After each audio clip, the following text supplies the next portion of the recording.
భారతదేశ చరిత్రలో ఏ రాజకీయ పార్టీ ఇది చేయలేదు అధ్యక్ష. కేవలం ఒక తెలుగుదేశం పార్టీ ఒక బాధ్యతగా అది ముందలు తీసుకెళ్ళింది అధ్యక్ష. సో ఏ పార్టీ అయినా అవ్వచ్చు, ఏ పార్టీకి సంబంధించిన వాళ్ళు అవ్వచ్చు, కానీ ఫ్యాక్షన్ రాజకీయాలకి ఫుల్ స్టాప్ పెట్టాలి అధ్యక్ష.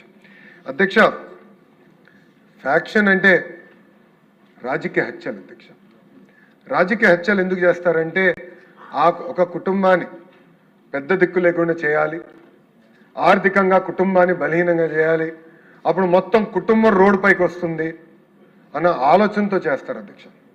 అధ్యక్ష 2019-24 మధ్యలో కూడా ఇలాంటి దాడులు జరిగినాయి అధ్యక్ష. ప్రత్యేకంగా ఒక విషయం, ఒక కేసు గౌరవ సభకి దృష్టికి తీసుకొస్తుంది అధ్యక్ష. ఈ వ్యక్తి బడుగు బలహీన వర్గాలకి చెందిన వ్యక్తి, ఒక బీసీ నాయకుడు, నిరంతరం గ్రామంలో ఉన్న సమస్యల గురించి పోరాడిన వ్యక్తి, అతను నమ్ముకున్న సిద్ధాంతం కోసం నిలబడిన వ్యక్తి, అహర్నిశలు ప్రజలకు అందుబాటులో ఉన్న వ్యక్తి, అధికారంలో ఏ పార్టీ ఉన్నా వాళ్ళ సమస్యలు పరిష్కరించేదానికి పోరాడిన వ్యక్తి. ఆ వ్యక్తి పేరే తోట చంద్రయ్య. 2000 అధ్యక్ష మీరు చూస్తే 2022లో జనవరి 12న అతన్ని పైన దాడి చేసి నడి వీధిలో అతన్ని పడుకోబెట్టి ఏకంగా మెడపై కత్తిపెట్టి వాళ్ళ నాయకుడు అంటే ఆనాటి పాలకులు 2019 నుంచి 24లో ఎవరైతే అధికారులు ఉన్నారో వాళ్ళ నాయకుడు ఒక్కసారి జై చెప్పు నేను వదిలేస్తానని చెప్తే, లేదు నేను చెప్పాను, నేను చనిపోయినా పర్వాలేదు, ఆ పసుపు జెండా నా పైన పెట్టండి అని చెప్పిన వ్యక్తి తోట చంద్రయ్య. ఆనాడు జై చంద్రబాబు నాయుడు, జై తెలుగుదేశం అన్నందుకు అతి కిరాతకంగా చంపేశారు అధ్యక్ష. అధ్యక్ష విజువల్స్ ఆంధ్ర రాష్ట్రంలో కాదు భారతదేశంలో ప్రతి భారతీయుడు కూడా చూశారు అధ్యక్ష. ఆ వీడియో రికార్డు కూడా ఉంది అధ్యక్ష.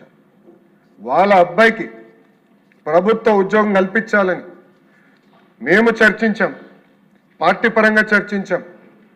కూటమి ఎన్డీఏలో ఉన్న జనసేన పార్టీ, భారతీయ జనతా పార్టీతో కూడా చర్చించాం. ఏకంగా క్యాబినెట్లో కూడా నాకు అన్న సమానమైన పవనంతో కూడా కూర్చుని అన్నతో కూడా మేము మాట్లాడితే, ఎస్ ఇది మంచి బిల్, మంచి ప్రయోజనం, ఫ్యాక్షన్ రాజకీయాలు ఫుల్ స్టాప్ పెట్టాలి, అది పెట్టాలంటే ఎవరైతే చనిపోయారో ఆ కుటుంబంలో ఒకరికి ప్రభుత్వ ఉద్యోగం కల్పిస్తే అప్పుడు భయపడతారు మన జోలికి వచ్చేదానికి, ఎవరి జోలికి వెళ్ళేదానికి.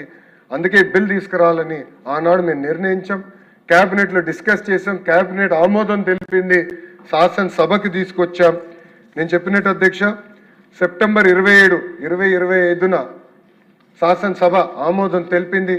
అటు కౌన్సిల్కి పంపిస్తే కావాలని బడుగు బలహీన వర్గాలకి చెందిన ఒక వ్యక్తికి ఉద్యోగం ఇచ్చే లక్ష్యంతో ప్రభుత్వం ఉంది, ఇది ఆపాల లక్ష్యంతోనే ఆనాడు అక్కడ కౌన్సిల్లో ముందరికెళ్లకుండా మేము ఒకటే చెప్పాం, బిల్ని రిజెక్ట్ చేస్తారా చేయండి, మేము ఇక్కడ పాస్ చేసుకుంటాం, ఆ హక్కు మాకు ఉంది హౌస్కి అని చెప్పాం. కానీ పాస్ చేయకుండా పెట్టారు అధ్యక్ష. కానీ ఒకటే అధ్యక్ష, ఎవరు ఆపలేరు. ఇది ఒక పవిత్రమైన బాధ్యత, ఈ బిల్ తీసుకుంటే ముందరికెళ్ళేదానికి ప్రభుత్వం సిద్ధంగా ఉంది.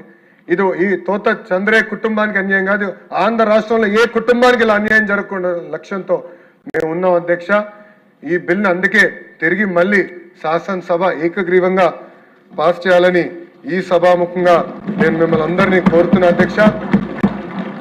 ఇది